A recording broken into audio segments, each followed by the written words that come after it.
Have you ever been walking around and just gotten a weird vibe from a place? Like a park bench or a window ledge was trying to tell you something without saying a single word?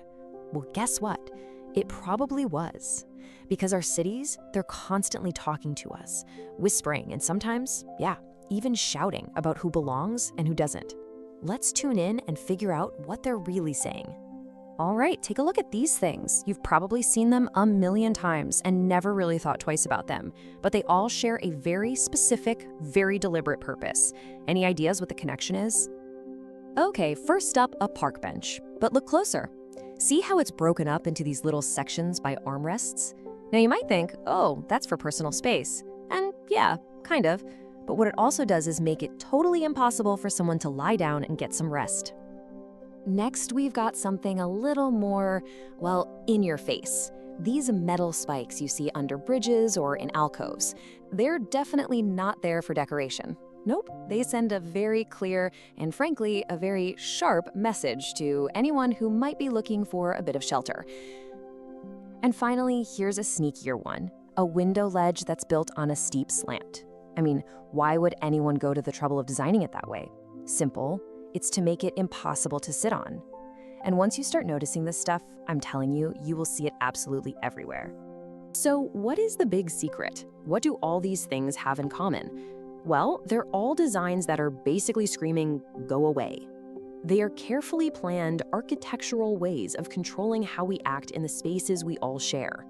The official name for this is hostile architecture, and it's exactly what it sounds like. It's a design strategy that kind of weaponizes the environment around us. The key thing to get here is that these designs are never accidents. They're built specifically to stop certain activities, like sleeping, or to push certain people out of sight. And, this is not some new idea. It has some really deep, really uncomfortable roots. Back in the 50s and 60s, you had guys like Robert Moses in New York designing highway overpasses to be just a little too low for city buses to fit under. Why? Because that effectively blocked many Black and brown families from getting to public beaches. And even after legal segregation ended, that way of thinking didn't just vanish. It just got sneakier, embedding exclusion right into the concrete and steel of our cities. Today, that same basic logic is most often aimed at people experiencing homelessness. But the story doesn't stop there, because there's another group of people being hit hard by these designs, a group that, for some reason, almost never comes up in the conversation. And their story changes everything. Yeah, so the usual conversation you hear about hostile architecture is that it's all about making homelessness less visible. But focusing only on that actually misses a huge piece of the puzzle, and it also misses one of the strongest arguments against these designs.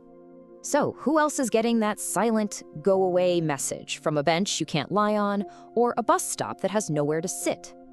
We're talking about people living with disabilities, a group that is legally protected by the Americans with Disabilities Act. Just think about it for a second. An elderly person, someone with a chronic illness, a pregnant woman, anyone with limited mobility. They might desperately need a place to sit down and rest. By making our public spaces so deliberately uncomfortable, hostile architecture can actually stop them from being able to live their lives, which puts it on very shaky ground, legally speaking. It's a potential violation of their civil rights. Okay, so it's easy to get discouraged by all this, right? But what if there's a totally different way to think about design? An approach that isn't built on exclusion, but on healing and welcoming people in. It's called trauma-informed design, or TID for short. And you can see right away this isn't just a small tweak. It completely flips the script. It stops asking, how do we control people? And starts asking a much better question. How can we create spaces that actually help people feel safe, feel well, and maybe even begin to heal? So take a look at this model for TID. Right there in the center, what do you see? Safety. And we're not just talking about locks on the doors. This is about creating a deep, real sense of both physical and psychological security. In this way of thinking, safety is everything. It's the foundation you have to build before anything else can happen. So you start with that rock-solid foundation of safety. Then, TID builds on top of it. Next up is comfort, using things like natural light or inviting colors to help people relax and feel at ease. From there, it's about connection. Designing spaces where people can have positive interactions, build a community. And finally, you get to choice, which is all about giving people back a sense of control and autonomy over their own lives and their own space. Now, this all sounds amazing, right? But Does it actually work in the real world? Well, a recent study dug into exactly that question, and honestly, the results are not at all what you'd expect. They tell us something really profound about what safety actually is. So what these researchers did was pretty clever. They looked at 5 different supportive housing sites. 3 of them were built from the ground up using these trauma-informed design ideas, and 2 were not. And then they just tracked what happened to the residents over time, using both surveys and in-depth interviews. And this is where things get really wild.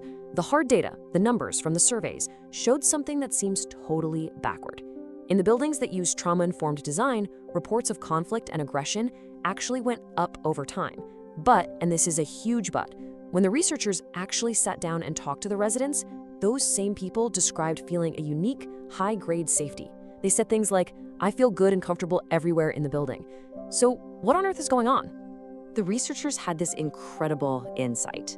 They realized that when people finally feel truly, deeply safe in their environment, they can finally stop living in survival mode. They finally feel secure enough to be their real, authentic selves. And that means expressing their needs, setting boundaries, and yeah, sometimes that means having disagreements. So here's the big twist. Real safety isn't some perfect world where nobody ever argues. Real safety is creating an environment that is so strong, so secure, that people feel safe enough to actually have those conflicts and work through them together. It's the foundation for real human connection. So when you boil it all down, you get to this one simple, powerful truth. The way we design our world is never neutral. It's always making a choice. It's always making a statement. Think about it. Hostile architecture is, at its core, a statement of exclusion. Every one of those spiky ledges and divided benches is designed to answer the question, who don't we want here? But trauma-informed design, it's a statement of inclusion. It starts from the complete opposite question. How can we make everyone feel like this space is for them? And that's really the heart of it all. Every little design choice, whether it's a bench or a doorway or a lobby, is sending a message. It's a reflection of what we value as a society. It tells a story about who matters, who gets to be seen, and who our communities are really for. So the next time you're out for a walk, I want you to really look around. Look at the benches, the ledges, the public squares, and just ask yourself, what is the design in my neighborhood saying, and who is it saying it to?